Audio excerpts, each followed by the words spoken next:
Welcome. I'm Harmony Slater, your host of the Finding Harmony podcast. Over the past 20 years, I've taught thousands of yoga teachers and students to explore the intersection between ancient wisdom and modern everyday life, using mind-body practices to heal, awaken, and manifest their dreams from the inside out. This podcast is a sanctuary for those feeling overwhelmed by life's challenges. Are you ready to jump in and discover how these challenges aren't actually in the way, but are the way to finding harmony? Let's invite the magic back in.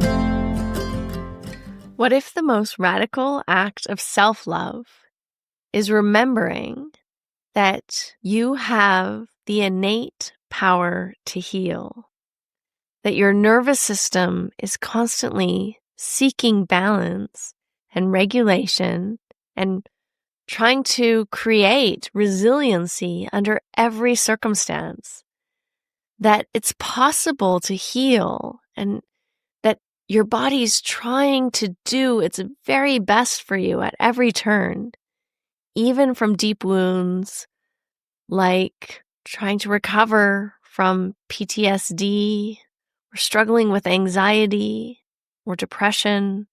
What if the medicine that we've been waiting for is actually buried deep in our psyches? Now, these aren't rhetorical questions or ideas. And for Russell and I, there's some of the things that we love to explore, as you may have noticed in some of our previous episodes. So in this episode, we sit down with Matt Zemon, a researcher, an author, and a bridge between science and the sacred experience of altered states of consciousness. Matt holds a master's degree in psychology and neuroscience from King's College in London, and he's written a few books, Psychedelics for Everyone, Beyond the Trip, and most recently, he's written The Veteran's Guide to Psychedelics, which is a guide built in collaboration with a beautiful project called the Heroic Hearts Project to serve veterans who are navigating the struggles of residual trauma, struggling with identity, coming back into Western culture and society, and looking for transformation, healing, and a sense of wholeness. So today we're talking about how psychedelics can act as catalysts, not shortcuts, but really creating that momentum for movement in the places where maybe you or we or anyone might be feeling stuck. Whether you're struggling with repetitive thinking, PTSD, depression, chronic anxiety, there's many different conditions that psychedelics have been studied now. The studies are coming out more and more, how they can help to bring these different psychological conditions or experiences more into balance and start to make sense of them and change the patterning of our minds and brains. And so we're going deep into source, scene, and setting, and intention and integration, and looking at what are the essential ingredients to create safe and meaningful journeys through altered states of consciousness. Now, we are going deep and high and having a great time in this episode and looking at the spiritual significance of entering on one of these psychedelic trips. I also want to remind you that this week is the last week to get into my 21-day Money, Magic, and Manifestation Challenge, which begins live on November 3rd. And actually on Sunday, November 2nd, we're having our very first bonus live activation call. And this is a gift to you if you're joining early and coming in this week, We are going to move in community. We're going to increase our energy, our embodiment. We're going to release what's no longer serving us so that we can step more fully into our expansion, into a greater sense of abundance, into a nervous system that feels ready to receive more. And I cannot wait to go on this 21-day journey with you. So, whether you've been wondering if psychedelics could be part of your healing, that's not going to happen on our 21-day journey. Or if you just want to listen to this conversation to expand maybe what's possible for you, I'm encouraging you to lean in because we're about to explore where science meets soul, where ego meets surrender, and where healing meets true potential and possibility. And if you want to experience what's possible for yourself, really go into the show notes and come on into this challenge. It's going to be powerful. And I cannot wait to see you inside our private channel and in the course and connect with you and support you along the way. Hi, and welcome to the Finding Harmony podcast. I'm here with Russell Case. Good morning, everyone. And you have to talk louder because you're away from the mic. I'm normally like the projection guy, and everyone it's too loud when I talk. Yeah, but you're speaking very quietly today. I'm really excited. How fun is it to do a podcast with a husband and wife team? Oh my goodness. Amazing. Let's talk about that. Let's talk about finding our voice in our podcast today. Right. Both of us are adult children of alcoholics, and we both have an inner critic that just unleashes on each other when we're in public. The three of us have that in common. Being an adult child of an alcoholic leads to different behaviors here as adults, and it's fun to unpack that. Were you pushed or led into a military life? No, but I think that's interesting that I spent a year working with Heroic Hearts Project on my book, The Veteran's Guide to Psychedelics. And in working with veterans, it was fascinating to see how many of them, I'd imagined going into that project that they had experienced trauma in the military, and they did. But many of them had experienced childhood trauma and didn't have the resources and the support to mitigate some of those traumas early. And then they went to the military and had additional traumas. Yeah, it stacks up. It was a challenge. That's what I was wondering, if we can talk more about what specific challenges you had. But we had our share of challenges growing up, and I think both of us, coming out of a chaos environment, said we want to discipline ourselves and be disciplined and take on even more abuse. And so we entered a very strict spiritual community called Ashtanga Yoga, which involved waking up at 3 a.m. to do a 2-hour asana practice and 7-hour, doing a lot of pranayama and a lot of all the meditation and meditation retreats and really going the spiritual route. Just that I think I had a moment where I asked my dad if I should, like everyone else in my family, join the military, which seemed like the thing to do, or go to college. He just didn't recommend it. He's a veteran. Yeah, he's a vet. Yeah, he's a vet. He directed you along another path. Yeah. I'm wondering if you had that call, if you had found yourself desiring discipline out of chaos or anything like that. No, I think for me, probably the biggest desire was peace out of never knowing when an eruption would happen. So that walking on eggshells, and then also not knowing, I was having loving dad a minute ago, and then something happened, and now it's not. Watching the behaviors towards maybe my sister or my grandmother, and then having to play no, let's all get along type of role, and doing that at a very young age. And I think I've carried some of those aversion towards loud noise and anger into my adult life. Yeah. There's a lot of, I think, a culture of kind of secrecy, and what goes on in the family is not talked about. And I know for me, it was very difficult to speak actually, at all to anyone in a very public way. And that was something that I've started to develop late in life. But I think psychedelics, and we're going to talk about your book and psychedelics and how it can help people, I think, process some of these traumas and also their past and some of the maybe inhibitions. Yeah, for example, Harmony is quite inhibited about her personal story. And that's the kind of the magic of the show is our listeners know that I will overshare about every last thing that I've done. And then, wait, did Harmony ever have anything happen to her? It was an idyllic childhood, yes. Nothing happened, ever. Everything's fine. Everything's fine. In fact, you may not even mention psychedelics today on the psychedelic episode. I just mentioned it. Okay, but you have a master's in psychedelic. That's good, sweetie. Psychedelics for mental health. Divert away from yourself. Exactly. I'm good at it. It's a master's in psychology and neuroscience of mental health. And then I'm finishing up my doctorate of ministry right now and defending this fall.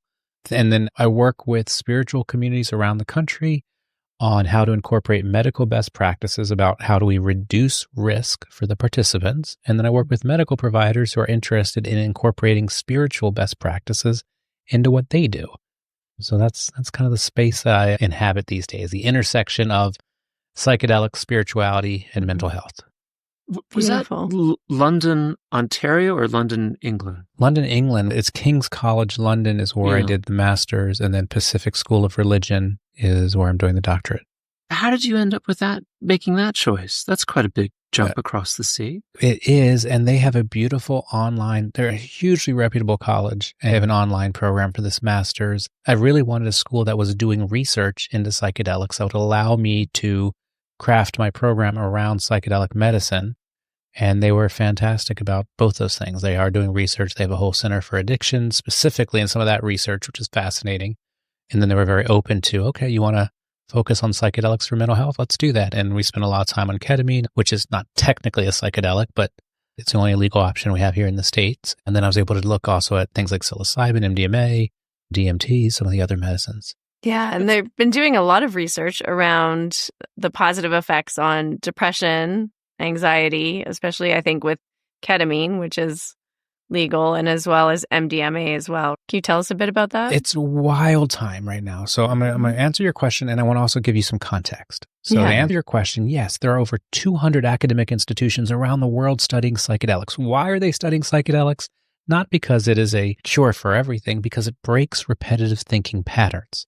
We all, as we get older, we are pruning our neural pathways, and we literally get stuck in our ways. We start thinking about this or that or the other thing the same way over and over. And sometimes that manifests as feelings of depression or anxiety. Sometimes it manifests as OCD. Sometimes it's substance abuse or use. Sometimes it is overeating, I'm undereating, and workaholism. Those are all behaviors from repetitive thinking patterns. So if there's a potential drug out there that can break repetitive thinking patterns, scientists think, wow, that's interesting. And based on their specialty, they're kind of trying piecing what works and what might work for them and for whatever it is that they're interested in. Now, I say all that, but here's something that's really wildly cool to me. If we look at clinical trials across the whole world over 20 years, maybe 5,000 people have had a psychedelic in a clinical trial. It's not that many. If we look at the state of Oregon here in the United States that has this kind of legal framework, it'll be about 3 years before 20,000 people go through their program. We've had a lot of talk on MDMA, and we might talk about that later in the show. We've had talk about psilocybin becoming legal, and with the different constraints and bottlenecks and the way it would roll out across our country and yours in Canada, it'll be a few years before 100,000 people a year start moving through that program. Last year in America, 8 million people tried psilocybin, the active ingredients in mushrooms, and 2 million people tried LSD. If we take away those who are just doing it from microdosing, roughly 5 million people had a psychedelic experience outside of these legal frameworks. So I bring that up early on in the show as we're going to talk about spirituality, we're going to talk about religious freedom, we're going to talk about finding your voice. It's important to understand the context on how people are truly experiencing psychedelics in America and in Canada today, so that we can talk about how do we all reduce the risk associated with that use. That's fascinating. And it brings up so much for us that's bewildering to people who are middle-aged Gen Xers who we did what we thought was the majority of our psychedelics in our teens. We had no idea that this was going to come back around to us. And then we would be encouraged and facilitated sessions to do psychedelics for healing. It's an upside down world. You're so much better equipped, though, in middle age than you are in early teenage years. Wow. Yeah, you're better equipped. We know much more about who we are, who we think we are as we get older. And many, many, many people are introduced to these medicines as teenagers in what I'd call a non-intentional setting, in a recreational setting. Mm-hmm. And I think there needs to be a swim lane for that as well. Today, I wanted to rather focus on kind of the best practices and the use in either medical or religious use, or spiritual use, depending on what you want to call it. But I think it's important that we recognize that some people come to a psychedelic with a medical experience, some with a decriminalization or a recreational, and some on a recreational. I'm trying to recreate, I'm trying to understand who I am, I'm trying to get past the stories, I'm trying to find my voice, I'm trying to remember where I came from, to think about where I'm going.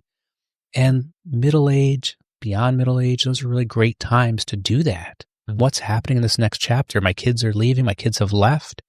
I've had people I'd love die, my parents are aging, or something else has happened. What a beautiful time to explore these bigger questions. Yeah. The story that I had heard as a kid about Cary Grant using LSD all the time. You heard this story? Through his 50s and 60s. It's a true story. Yeah. And he was really using it in a kind of therapeutic way where he was trying to understand himself. I think for me, I was as well as a teenager, that I was going into it with an intention of recreating a fantasy model that, say, Timothy Leary had set for us, that you want to break through your bounded perceptions and awaken a new reality, a new understanding of reality. And I think for me, that ultimately finally resonated with the use of MDMA, where I really felt like I had found my voice as a young adult. And I think Harmony and I share those experiences. She's not going to talk about them, but she and I shared those experiences. And we both went from that into yoga, which is where we thought we were going to reset these habits, which you so beautifully mentioned just a moment ago. And so we did that for 30 years. We did a practice that was supposed to reset negative patterns and really kind of affirmed our body dysmorphia. I think it's interesting. Sometimes these things work for a while, but then if you're not doing some of that deeper self-exploration, deeper healing work, some of the therapeutic work underneath to really be with maybe your sadness or your terror. Your terror, or both, or your patterns that you're trying to maybe escape from. Yeah, stay with that for a minute. Yeah. A few things are coming forward for me as just listening to you here. The first thing I'd love to offer is the notion that psychedelics aren't cures, they're catalysts. Mm-hmm. So when we take a psychedelic, it's not to fix a problem. It's to allow us to get into a state, a non-ordinary state of being, an altered state, whatever terminology you're comfortable using, where our inner narrator quiets down, where shame, blame, and guilt is reduced, where if we're using something like MDMA, which you just referenced, where we're feeling great love for ourselves and for others, if we're using something like a psilocybin, where we can see and understand the interconnectedness of all things, we can remember that we're not separate and apart from nature, we are nature. And we may look like different waves, but we're part of the same ocean. We can understand these things to be true. We can understand that we are spiritual creatures having a human experience. We can remember all these things. And a spiritual experience does not make a spiritual life. So we have these moments in time where we're using this medicine and we have these beautiful things. We have the awakenings, the insights, the awarenesses, the ahas, the wow, the oh my God. And what do we do with that? And that's the practice. That's the chopping wood and carrying water. That's the how do I bring this level of presence and this level of understanding into doing the dishes and getting along with my spouse and work and family and friends and community. And that's the practice. And I think we all have to find the balance that's right for us. But for me, that has been when people say, oh, you're in the psychedelic space. No, kind of. Psychedelics are a great way to start the conversation. But no, I'm in the spiritual life space. I'm in remembering that we only have one life. There's no such thing as work and life balance. It's just life. And sometimes I make money and sometimes I don't. But it's how do I do what I do that matters. Yeah, I We love did that hear reframing. that phrase so much in yoga. People would say that to us, or senior teachers would say that to us. LSD kicks the door in, but then you actually have to then go and do the work. I'm just interested in these parallels that I'm hearing in the work that you've done with veterans who are coming to terms with their trauma, and then the parallels to our yoga community where everyone is bathed in understanding they come out of trauma and are trying to reset. Well, what I'm really curious about, and it's like to follow what you're saying, is from like a yogic context, I have a whole framework that I bring in of spiritual practices, meditation and breathing and asana, and a whole idea about reality and all being one and the interconnectedness through Buddhist threads and yogic threads. And so for me, my limited experiences with psychedelics have been like profound, like spiritual kind of union, awakening experiences. And I'm really curious how somebody like a veteran, maybe, who doesn't have all of that spiritual background and context. What a great question. Has, like, what comes from their experience and what comes out of their experience. Because I have practices then to stabilize my nervous system afterwards that I go back to. Whereas somebody who maybe doesn't have that context, where do they go? Yeah, these are really, really important questions. So let's break what you just said down into kind of the front end, what we call preparation, and then the back end, what we call integration. Many, many, many people come into this work without a mindfulness practice. They don't have maybe the spiritual scaffolding. They don't have the awareness of being aware. They're entering this work because of a specific thing that they're exploring or a specific event in their life that is happening or has happened. And we do our best to give them materials to help prepare. So that some of that looks like, how do you set your intentions? Like, why are you here and why are you here now? And how do you narrow that down into kind of a concrete, small thing? Show me whatever. Show me the root of where this feelings of anxiety come from. Okay, great. I want to understand more about why did my father behave this way, or why did I choose this parent? Part of the preparation is also, let's look at our physical environment. Let's look at what we're eating. Let's look at what we're ingesting with our eyes and our ears and all the different things we consume every day. Those might be foreign concepts to someone, but let's at least start the framework of who's out there that loves you, what in your house can be clean, what is going to be your calm, quiet place post-ceremony that you can go to, who can you talk to about this after ceremony. Thinking about those things in advance makes a big difference to the experience. Part of preparing is also finding your voice of, because with all these practices, there's no right or wrong, there's just what's right for you. So part of it is, okay, I want to go to a religious experience. Amazing. I want to go to medical. That's great for you. I want to go to a spiritual, and I want to make sure it's multi-faith. Great. I want to go to a spiritual, make sure it's Christian or it's Jewish, it's Muslim. Amazing. So part of it is, how do you define what are you looking for and how do you go find it? Okay. Then we get into the experience itself. We can skip over that for a moment and go to the integration. Now you're emerging. Oh, wow. I can see we're all connected. Oh, wow. I can see the oneness of all. Oh, wow. I can see that the timeline that I thought I was living is infinitely longer. Oh, wow, I can see that I'm a creative, powerful being. I can see that I'm worthy of love and I don't need to do anything for that. Okay, amazing. Now, where do you go? Yeah. Many people go back to faith traditions of origin and now looking at them with new eyes. So there's a Christian psychedelic group called Ligari. There's a Jewish psychedelic group called Shefa. There's a Islamic psychedelic group. There are Buddhist practices that work with psychedelics. And then there are many, many, many people who choose to go more to the yoga path because they might say, I feel too harmed by institutional religion, but I'm now spiritual and I want to explore spirituality, and yoga is my path. So again, there is no right or wrong. There are many paths up the mountain. What feels right for you? And I think people emerge looking for community, looking for connection, looking to go deeper. And all of those paths are ways to do it. And of course, some of these spiritual communities have their own community, their own practices around that. And that's okay too. Did that answer your question? Yeah, that's great. Do you think there's a pull then from experiencing a psychedelic experience that moves you naturally towards a spiritual understanding of life? For many, I think the answer is yes. And I say that because we can look at the objective, those 5 million people that we talked about a moment ago. We can look at it on Reddit. We can look at the spiritual communities. We can look at my experience and say, oh my gosh, I went from not believing in anything to immediately understanding that, knowing that I'm a spiritual creature having a human experience and knowing that I wanted to have a spiritual life. Immediately, boom, done. First ceremony. But we can also look at those 5,000 clinical trials that we talked about, those studies, those people participants, and we can look at what they're saying coming out of a psilocybin experience at Johns Hopkins, at NYU, at University of California, San Francisco. I mean, study after study, participants are coming out saying, I connected with something bigger than myself. I understood I'm not alone. I understood things in a way that I didn't before. And part of why I'm so eager to get information out there is just to keep reminding people that we need collaboration between science and spirit, because when we're using these tools, whether they're in a lab or in a ceremonial setting, we are unleashing or activating spiritual experiences. And our scientists and doctors, for the most part, don't have any experience in how to deal with that.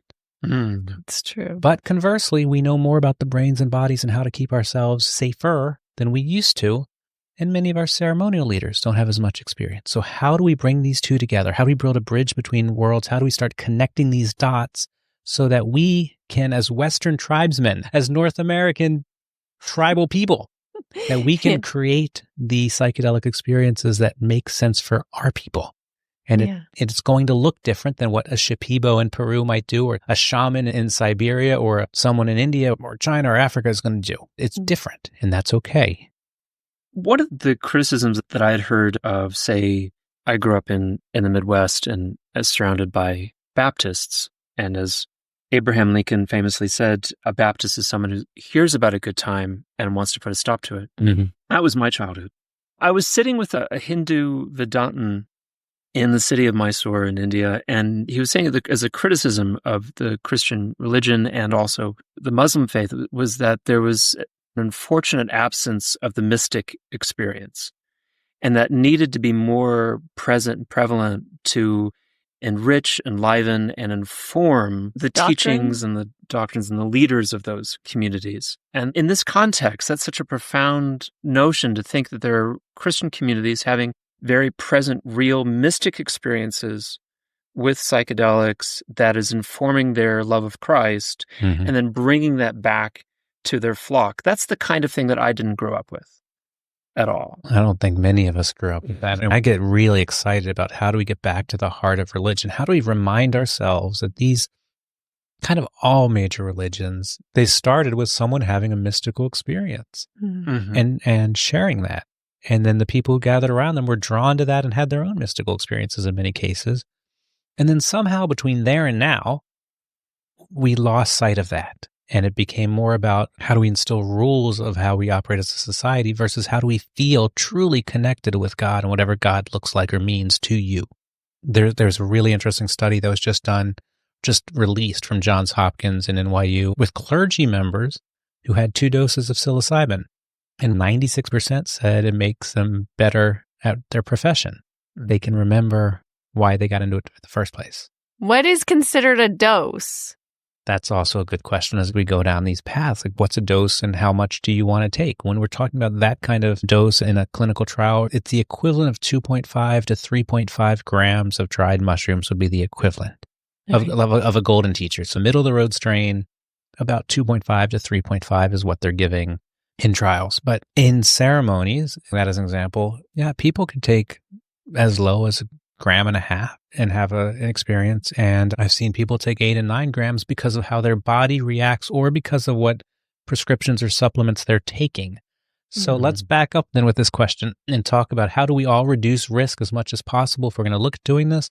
One of the things we can do is do our own medical intake. So work with either Dr. Ben Malcolm, spiritpharmacist.com, Dr. Emily Kolpa, any one of a number of people who specializes in psychedelic pharmacology, and look at what are our prescriptions, what are our supplements, what's our mental history, how do we react to other drugs, what's our body weight, what's our age, and have them talk to you individually. These are the risks we know about, and these are the risks we think, and this is where you fit in the chain, and then let you make an informed decision about, okay, well, with that information, I want to go ahead and try psilocybin mushrooms. I want to try ayahuasca. I want to try MDMA. I want to try ibogaine or iboga. I want to try ketamine. But the difference in going to an independent person for this medical consult, if your doctor's not qualified, is they're not trying to sell you anything.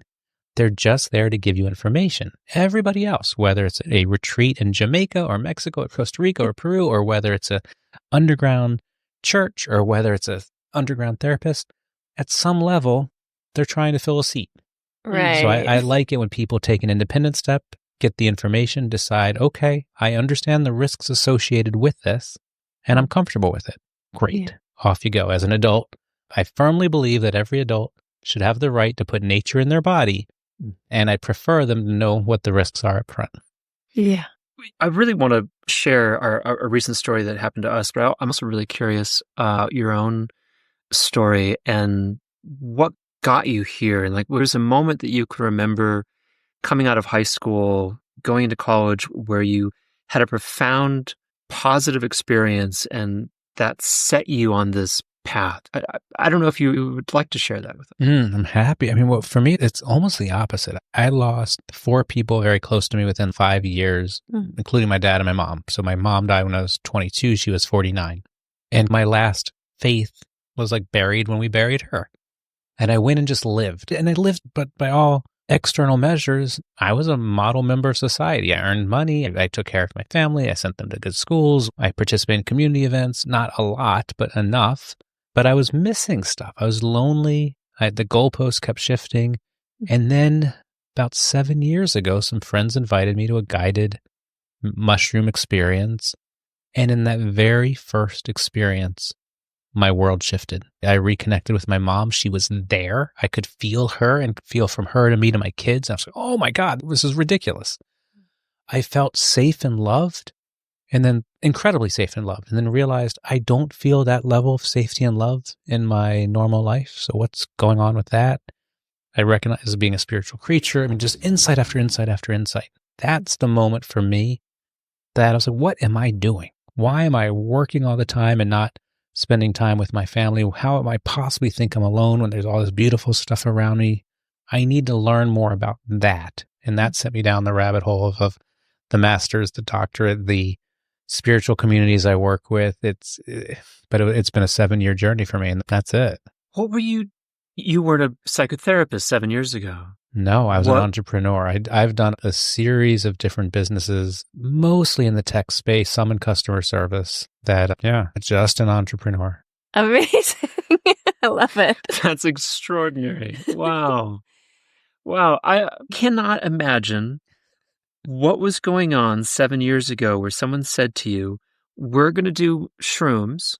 Do you want to come? And then you said yes. How did you say yes? I have a group of friends who I've been friends with for, 15 years. I mean, we met every month and talked about how do we become better business people? How do we become better parents? How do we become individuals?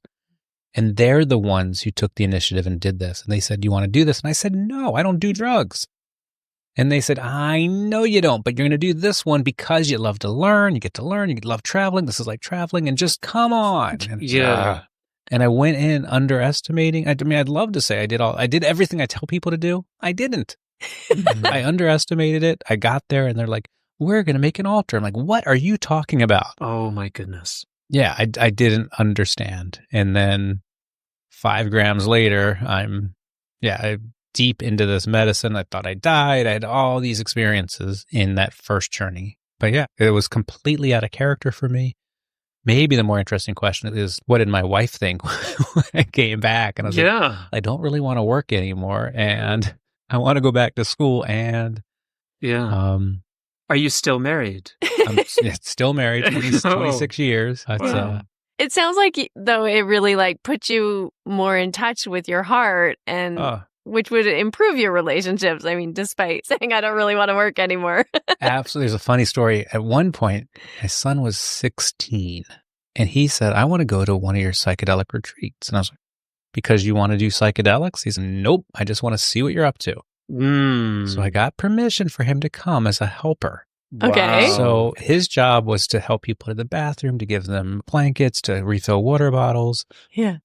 And at one point, I was deep in my journey and I opened my eyes and he's standing right in front of me. And I got to hold him and I got to feel like our DNA connecting. And I got to say to him, my father died young, and no one gives us an instruction manual on how to be a dad. And I just need you to know I'm doing the best that I can. I love you so much. Mm-hmm. And we held each other for a while. Then he went off to help other people, and I went back on my journey. But that evening, when we're all laying and having a little bit of sharing time, he said that he wants to thank this group, this community, because his father has never been more emotionally available. And I was like, oh my God, that is just amazing to hear that and to know that I was able to course correct with time with him on this plane. And yeah, it's been really a beautiful redirection of energy over the last few years. So powerful. Well, that's incredible. Yeah. Wow. And are you from Chapel Hill? Grew up in Philadelphia, and then married in New York, lives in Miami, and then here though for 20 years at this point. So basically local at this point. Yeah. Okay. Philly. Okay. Yeah. It's a good place to grow up. My sister was here and we had her daughter. She's now, she'll be 22 here next month. We wanted to live near family and my sister was here. So, all right, we moved to North Carolina. Yeah. It's a good place to live, I think. It's a great place to live. I love it here. We have a beautiful community and it's green and lots of farms everywhere. So our farmers markets are amazing. And we're 3.5 hours from the mountains and 2.5 from the beaches. And we have 3 cities and colleges right near us. It's a lovely place to live. I've heard it's like one of the best places to live in the U.S., but we won't tell people that. Otherwise they'll come. If you all come on down and visit, you can see it for yourself. We will. We have a little bit of a different story from you. That's for sure. Because when we invited a shaman to come and stay with us for a few days and take us on a spiritual journey for our own kind of development, for therapy, for integration. We had set intentions. I wanted to be safe. I think your intention was to see God. Yeah. And so we had very different, things that we wanted to get out of it. And we both got that out of it, which was odd. That's beautiful. What was the medicine? We used a 5-MeO. Colombian river toad. The Sonoran desert toad. Sonoran desert toad. Butho alvarius and the 5-MeO. And I assume you inhaled it? Yes. You did. Yeah. Interesting. How was that experience for you? It was amazing. Life-changing. Yeah. Profound. What changed about your life? I don't know. I feel a lot more on purpose. I feel like I had this, the cellular experience of being experienced, if that makes sense, right? Makes total sense. Yeah.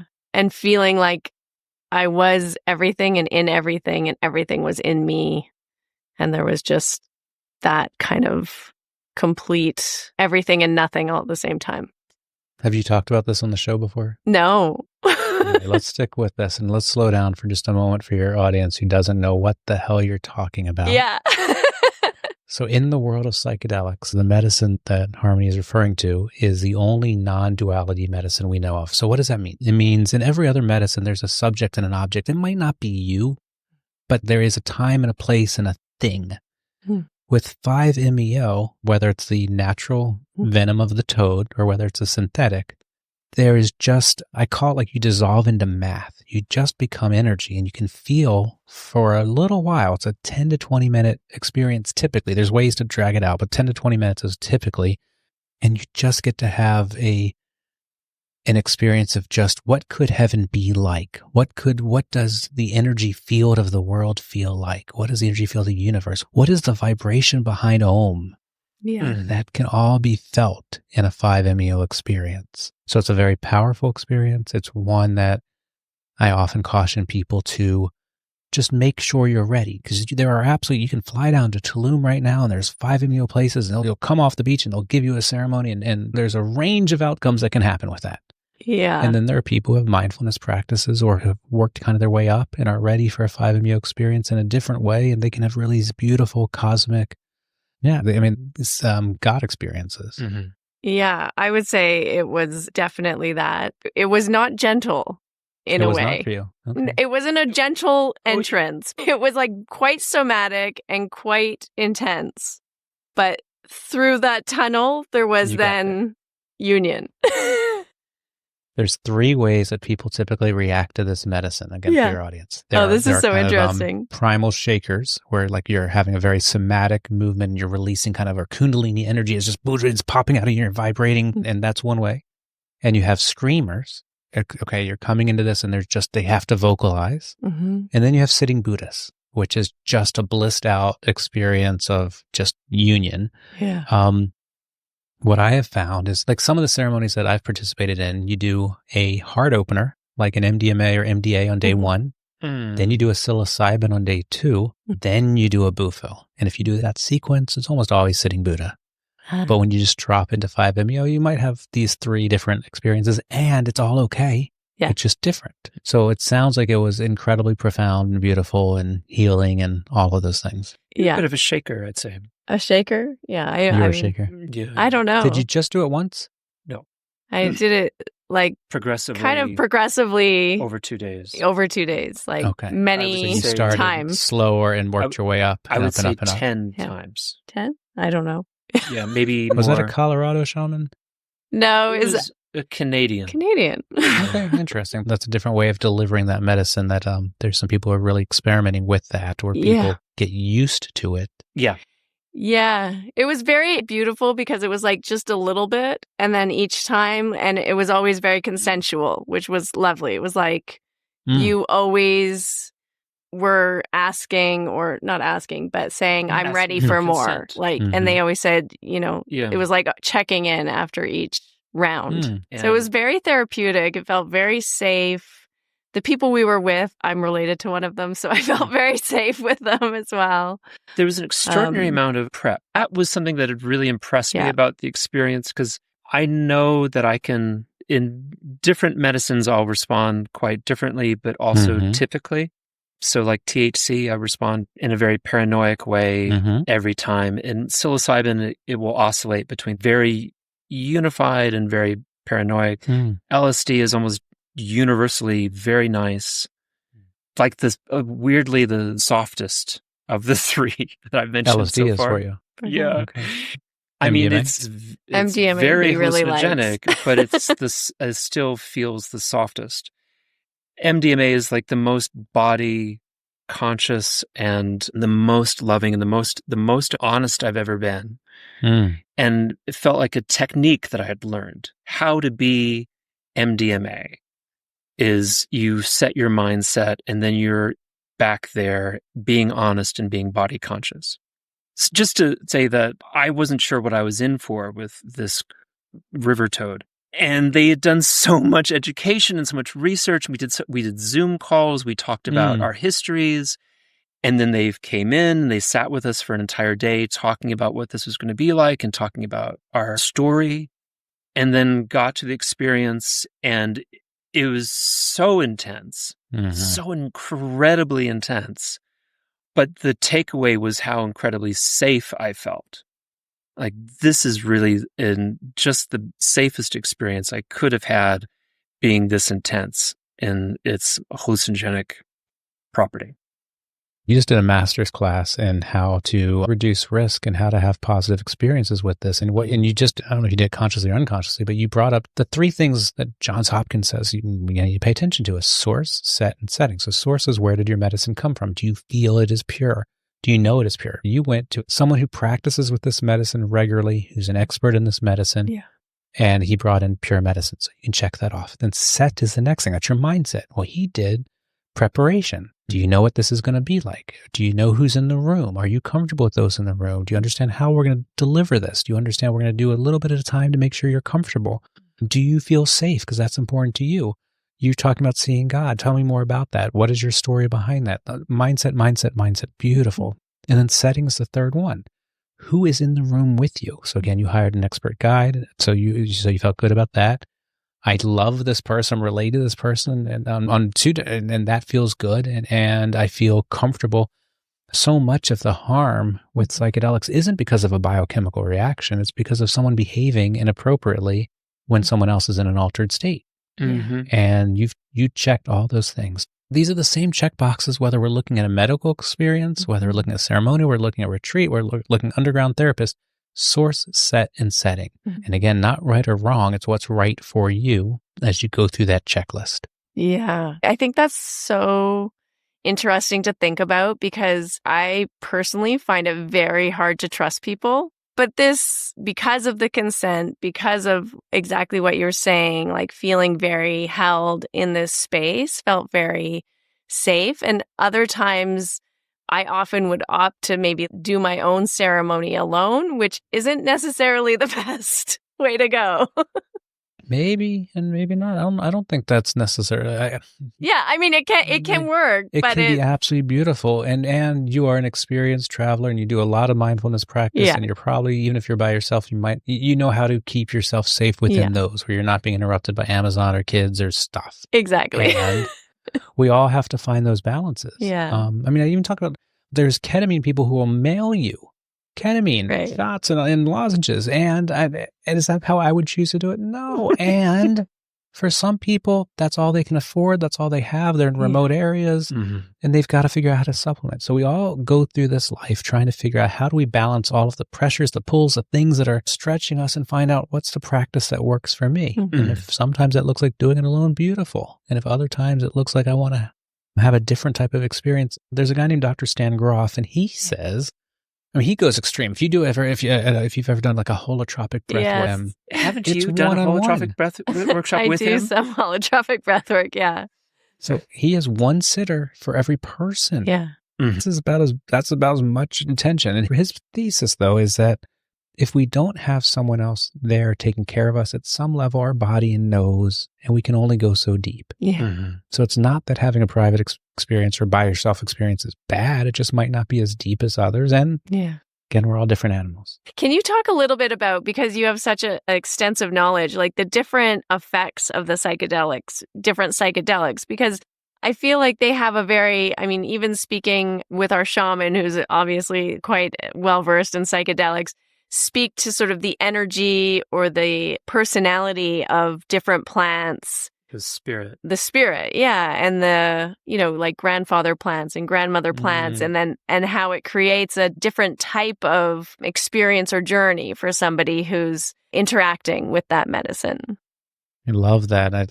I didn't know, because I wasn't from this world, like how many different types of plants that medicine carriers became familiar with. So we can hear about things like mushrooms and LSD and such, and ayahuasca. I use that as an example. Yeah. And if we fly to Peru or Costa Rica and go to an ayahuasca center, they're going to work with ayahuasca. But most likely, those shaman or maestros, depending on which tradition we're in, they're also going to do dietas with a whole range of other plants that aren't necessarily psychedelic, but they want to be able to call in the energy of X, Y, and Z plant as they're working on you in ceremony. And I think it's just incredible.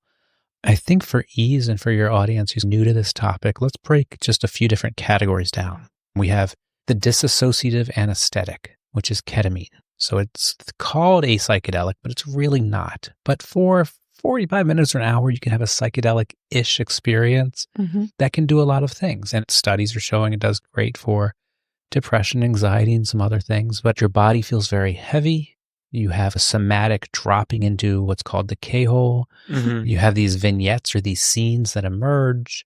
And then the efficacy is just lighter. It doesn't last as long as other more traditional psychedelics. Yeah. We then get into things like heart openers, like MDMA would be the one that most of us knew as younger, ecstasy, Molly. But MDA, or sassafras, is another one. It's a little bit longer, a little stronger, a little more visual. But these are empathogens, heart openers. We feel great love for ourselves. We feel great love for others. We can tap down shame, blame, and guilt. So why do people want this? On one hand, we have groups like veterans using this. So in their case, if we can remind them that they love themselves and that they love others, and we can tap down that shame, blame, and guilt, they can look back at things that they were involved in and understand without bad meaning, this was my role. This is what I did at that moment in time. I see it. I see what I did. I take a responsibility, and I can now move through it. Survivors of sexual trauma, same thing. Yeah. MDMA is very, very powerful. It was very effective for my mom, and for the same reason. For the same reasons? Okay. Yeah. That's beautiful. Yeah. And then it's also really powerful for couples. We get to take this medicine and look at our loved ones and say, oh my God, I love you so much. And when you do this, this is how that makes me feel. Mm-hmm. And rather than our normal defensive response, we can absorb it. Yeah. And we can repeat it back. Oh my God, I love you so much. I've heard you say that, but I didn't hear you say that.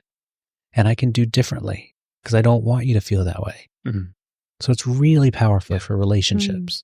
And there's a lot of work with that just for that tool. I think then we move into like the interconnectedness of all things. And we have the two main would be psilocybin and LSD, where, okay, I'm part of nature and we're all connected. There's the oneness, there's the unity, there's that feeling. It's very malleable, I think. So psilocybin can act as a heart opener, but it's not traditionally a heart opener. It has been that for us, though. Mm-hmm. So when, as a couple taking psilocybin, it has been our own personal ceremony. It's been very MDMA-like for us. Yep. And it was quite surprising. And I think that might just be because of the thing of being in a relationship. It could be. And setting plays a huge role, and the music plays a whole role, and the way you're guided through the experience plays a role, and then the people in the room plays a role. And it's the two of you in a relationship. Yeah, why not? Why? I mean, you're remembering that we have some kind of soul contract and that we are deeply in love for this long period of time. And that's exactly how it felt. Was that the way that you just described it? It was remembering that that we are in a soul contract, and for every reason. Which is amazing to be reminded of, that we all, I mean, especially in long-term relationship, long-term intimate relationship, it's so easy. It's easy for me to fall asleep. It's easy for me to get into just habit and to overlook the beauty and the shared history and all of that. And these medicines help, again, put us in a state where we can remember this is really quite beautiful. And there is a trillion accidents that allow me to be alive and to be with you at this moment in time. And how lucky am I and how lucky are we and on. Yeah. There's medicines like ayahuasca, which is it's a stronger in terms of physical reaction. So for people who are frail or on different medical conditions, it's a bit harder for you. It's one that you cannot do. So MDMA is one you cannot do if you're on an antidepressant. Ayahuasca is another one that it's super, super dangerous. Psilocybin you can. For the most part. There's a small percentage of the population, 20-ish%, that the antidepressant blunts the effects of the psilocybin to a point where you can't get past it. Right. But ayahuasca can be really dangerous if used incorrectly, and I have seen that a lot of those veterans are sent down to Central and South America where they experience ayahuasca with these very traditional healers and become one with the plant. To find that it's really, I love watching like the Shipibo healers. They effectively are seeing like a grid line over the person in ceremony, and then they are singing repairs of the matrix. Yeah. And that combination is it's beautiful to watch, and it's a powerful medicine. The only other one I think I should talk about for today would be, in Africa, it would be called iboga. That's the root. Ibogaine. And here, the synthetic in Canada and in the United States is ibogaine or ibogaine. This one, again, has a traditional use. And the traditional use is kind of cool because they have a kind of a big ceremony where you go on these long trips, 24 hours, 48 hours. And then they have it almost like a communion, like a microdose type of service with the same root. In North America and Central America, it's really effective if you have someone with an opioid challenge. It's one of the few things that we know can really help people who are addicted to heroin come off of it. Up in Canada, there's a gentleman named Gabor Mate, who is a proponent of that. And if you've seen, I think it's Dosed One, he's in there. There's talk about that and Wisdom of Trauma, I believe he also references it. He's coming to Calgary, and Harmony bought us tickets to go see him. Oh, he's he's amazing. Yeah. He's deep in this work, and he's deep in the world of trauma's not what happens to you. It's what happens inside of you because of whatever happened to you. Yeah. And how do we get to that root to then move through it? But we can each have the exact same thing happen to us. In fact, impacts us differently. And there's no, again, right or wrong. It's just, this is how trauma has been experienced by you, and how are you going to move through that? So he does great work with that. And then I don't mean to trivialize ibogaine by any stretch. There are veterans groups who work with that. There are other people, sexual survivors, and on, but a lot of really powerful work for opioid disorders. And just a quick disclaimer on that one, that's one of the few psychedelics where there's genuine heart risk. Like you really, if you're going to do it in our culture, you want to have an EKG, you want to be hooked up and monitored. It's a tremendous strain on the body. Wow. Psilocybin, much, much less strain. Right. What about Washuma or San Pedro? You're right. I left out all the mescaline base. So we have here in North America, we have peyote, which is what the Native American Church has a federal exemption to use. Right. Huachuma, San Pedro are just alkaloids from these cactus. Mm-hmm. I find them to be, they're beautiful. They're going to be beautiful ceremonies. They're not as much used in therapeutic use as they are in ceremonial. I haven't had as deep of an experience with them as I have with some of the others. And I know other people who love it. It's their favorite medicine. Mm. The Huachuma experiences I've had have been all-night prayer circles, which in itself is really cool, where there's a ceremonial leader, and then there are the tobacco carriers, and then there's the fire carriers, and then there's the musicians, and then you're moving around. At one point, you're out at the fire, and you're doing prayers there, and then you're back in the room, and then you've drunk a tea, and then another point, they come around, they put a mound of it on your hand, and you've got to eat it, and it's nasty, and it's dry, and then you're drinking orange juice, and then in the morning, you're waking up, and you're praying to the rising sun. And what's so cool about these all-night prayer circles or the ceremonial uses, oftentimes children are there. So I mean, not taking the medicine, but as the sun is setting at 10 o'clock, the children are kind of going to bed behind the parents. Yeah.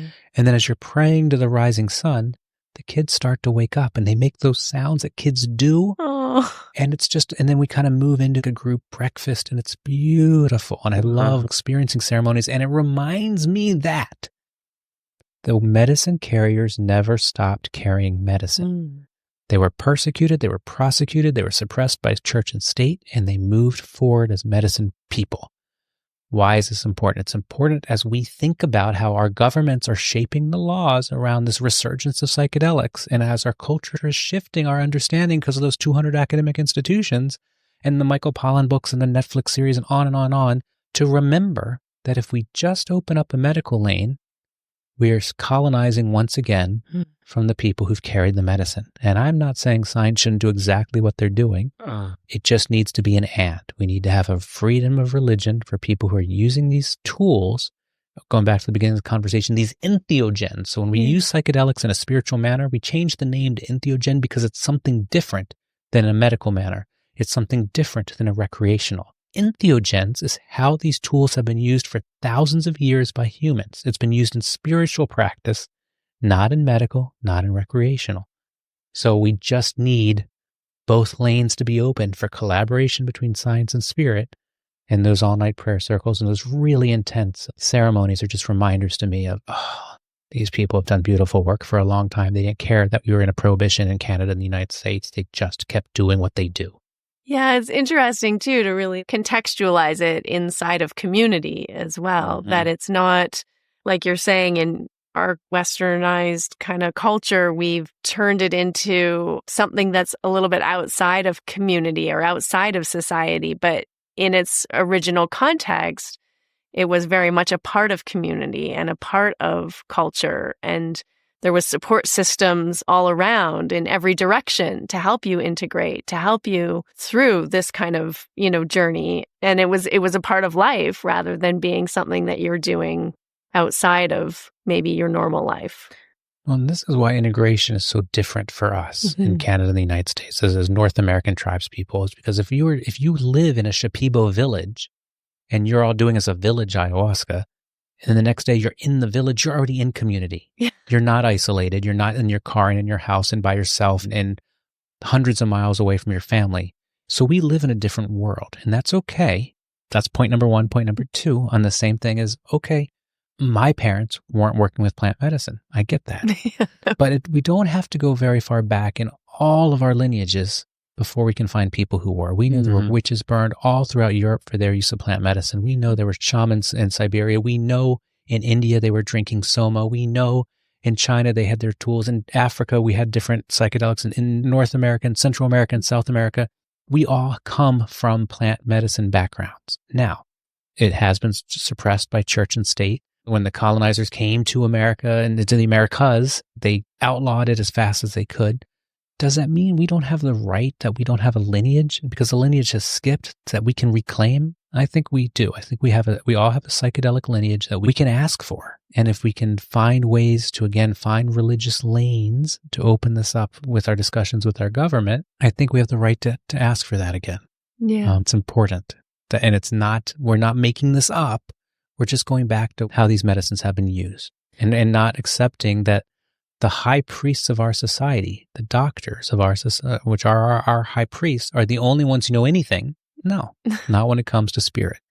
Yeah. I think if you spend 40 days in the desert, you're going to have some DMT activation, and you're going to come back from that with a highly sensitive response to your environment. Yeah. 40 days in the desert, fasting, sleep deprivation. There's all sorts of ways. Those dark Epilepsy, caves. dark caves. I mean, there's lots and lots of ways that we can generate mystical experiences. And there isn't, as far as I know, any way that's as predictably reliable as these entheogens, as these tools. And that's why the Greeks used them for 2,000 plus years, having a mystery school where Plato and Socrates and Aristotle and Heraclitus, Pythagorean were all using these tools. Yeah. And they're the ones who, I mean, that's the cradle of Western civilization. We just forgot in our culture. Yeah. I love bringing that into our awareness. Based on your experience, I have one more question. Why do you think our society's legalized marijuana as a plant medicine, and yet like other types of plant medicine like psilocybin is outlawed? One step at a time, sweetie. I think it's one step at a time. But it's also, for the most part, they're very different use cases. So when we talk about cannabis, and we talk about recreational cannabis, we talk about people who are, well, it's not biologically addictive, and there's some debate on that. It's certainly behaviorally, and there are people who certainly do cannabis every day. Most psychedelics are non-toxic, non-addictive, behaviorally as well. You're not going to do, and you build up a tolerance in a minute. So if you do psilocybin today, you do it a little bit more tomorrow, day 3, it's not going to have the same effect. Right. MDMA, at some point you burn out your receptors and it just doesn't work anymore. It's very different than cannabis. So I think lots of reasons why cannabis was pushed first. But we are seeing in our country, the FDA has given psilocybin breakthrough therapy designation a couple times. We've done phase 3 trials with MDMA, and for political nonsense, it didn't make it through, but it will. In the next year or 2 or 3, we'll see these drugs coming online. And I just hope that while we have a synthetic version available for those who want to experience psilocybin or MDMA in a medical model, we still have the ability to have the use of them in a religious model. Yeah. Yeah. I think that's freedom. Seems like a important primary principle in, of consciousness. Yeah. Like, why, who am I to tell any adult that they can explore their relationship with spirit, their relationship with consciousness, their relationship with their mind, and with nature the way they want to?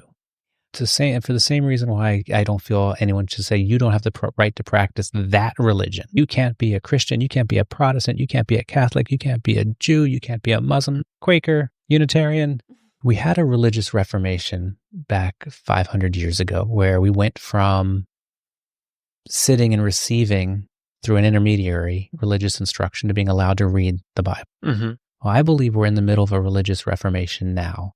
And that this desire, this hunger, this knowing that I too can have a direct experience, and I too can be connected to spirit viscerally, somatically, and I too can have this knowing. It's not the prophets and the people of Revelations are not people from thousands of years ago. It's me and it's you. And I'm allowed to do that. And I think that's what's happening. And I think this is what's happening with our technology. I don't think there's an accident that we have AI coming up while we have this happening. Yeah. I think this isn't an accident that we have an overpill situation where people are getting exhausted at, oh my God, we are prescribing younger than we ever had, and we're numbing symptoms, and we have people who are sexually dysfunctioned and lethargy and weight gain and suicidal ideation through the numbing of symptoms, and they're hungry for something else. And that we have at the exact same time of, oh wow, I forgot these tools have been here for me. And they've grown in every continent. They're here. And I think it's an incredible time to be alive. It's an incredible time to do yoga practice, to do mindfulness practice, to connect with spirit. It's an incredible time to use these tools. Yeah. So beautiful. Well, thank you so much. Dr. Zemon, thank you very much for coming not on. Doctor, but soon to be. We're calling it down for you. I'm taking it. And people can find your book, Psychedelics for Everyone, A Beginner's Guide to These Powerful Medicines for Anxiety, Depression, Addiction, PTSD, and Expanding Consciousness. Beyond the Trip. And Beyond the Trip. Yeah, Beyond it's the like Trip, the Veterans Guide, the Beginner's Guide. Soon there's going to be a Expert's Guide. we have 2 therapist guides, 2 coaching and therapist editions that you can use alongside Oh, the people you're amazing. working with. It's kind of fun. That's all available on Amazon. There's Audible books of a couple of them. And then mattzemon.com is my website. Yeah. And then I do calls for no charge for people who just say, I want to talk about my specific thing. Can you help me think about this? And I'm happy to do those. I love doing those calls because we all have our own reason we're being drawn to these medicines. And if I can help somebody, I'm happy to do it. Thank you. So amazing. I'm so glad we had this time today. I hope you're not inundated with yoga practitioners looking for help. I have time scheduled for almost every day for random calls from people. So You're amazing. Thank you Absolutely so do. much. Thank you. Before we go today, I want to remind you that the 21-day Money Magic and Manifestation Challenge begins next week. This is a 3-week journey designed to completely shift your relationship with money and abundance. Each day, you'll receive inspiration, video teachings, journal prompts, rituals, and subconscious tools to help you release old stories, rewire limiting beliefs, and raise your energetic frequency so that wealth begins to flow with more ease. If you've been craving a reset, a way to finally feel safe holding money, to stop undercharging, or break the cycle of a dysfunctional pattern, this challenge is for you. When you sign up, you'll also gain access to the Finding Harmony community, where we gather for meditations, connect with like-minded souls, and share resources that will help to support you in your spiritual and energetic growth. You'll get access to the manifestation activation right away so that you can start shifting your energy before the challenge even begins. If your heart is ready to step into a whole new frequency of wealth, an entirely new timeline, now is your chance. We start next week, and I would love to connect with you inside. The link is in the show notes. Don't delay, head straight there, click on it, and I'll see you next week. That's it. We've concluded another episode of the Finding Harmony podcast. I just want to thank you so much for doing the work that changes the world, starting with yourself. It truly does make a huge difference. Please make sure you have your automatic downloads turned on wherever you listen so you don't miss any of the upcoming episodes. I have so much more magic I can't wait to share with you. Lastly, if you're on Instagram, I love connecting and hearing from you. So come on over and say hello at Finding Harmony Podcast. And you can also come say hello to me personally at Harmony Slater Official. Thank you again for being here. I cannot wait to share more with you in our next episode.